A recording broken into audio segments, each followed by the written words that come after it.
जोशी, आपण पाहताय महाराष्ट्र लाईव्ह। पहिली महत्त्वाची बातमी, माजी मंत्री धनंजय मुंडे यांनी पुन्हा एकदा मंत्रिपद मिळण्याचे संकेत काल उपमुख्यमंत्री अजित पवार यांनी दिले।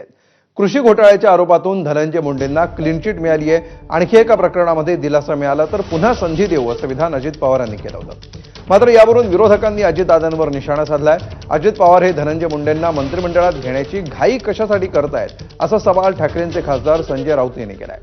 सरपंच देशमुख हत्या प्रकरण ताजं असताना मंत्रिमंडळात घेण्याची घाई का असा सवाल त्यांनी केलाय।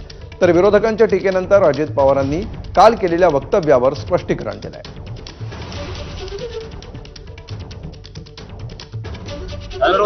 त्या संदर्भामध्ये अजून एका गोष्टीच्या संदर्भात माहिती आम्ही घेतोय। त्याचे पूर्णपणे मला वाटतं न्यायालयीन चौकशी चालू आहे।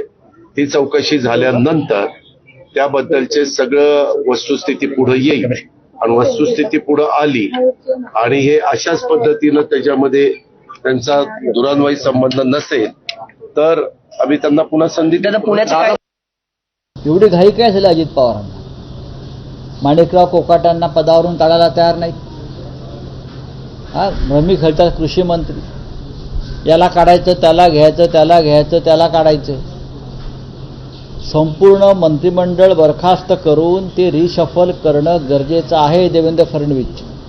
कृषी क्षेत्रामध्ये त्यांनी जे काही पुणे कोर्टात गेलेलं होतं, मुंबई हायकोर्टात, तिथं त्यांना क्लीन चिट दिलेली आहे कृषी क्षेत्रामध्ये।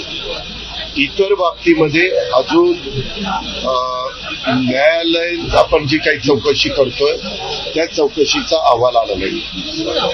जर उद्याच्याला हे सगळे अहवाल पॉझिटिव्ह आले तर त्याबद्दलचा आम्ही विचार करू असं मी म्हणलं। त्यामध्ये जर एखादी व्यक्तीला कोणी जबाबदार धरलं आणि चौकशी केल्यानंतर ती व्यक्ती त्यामध्ये दोषी नसेल तर त्यांना संधी दिली पाहिजे।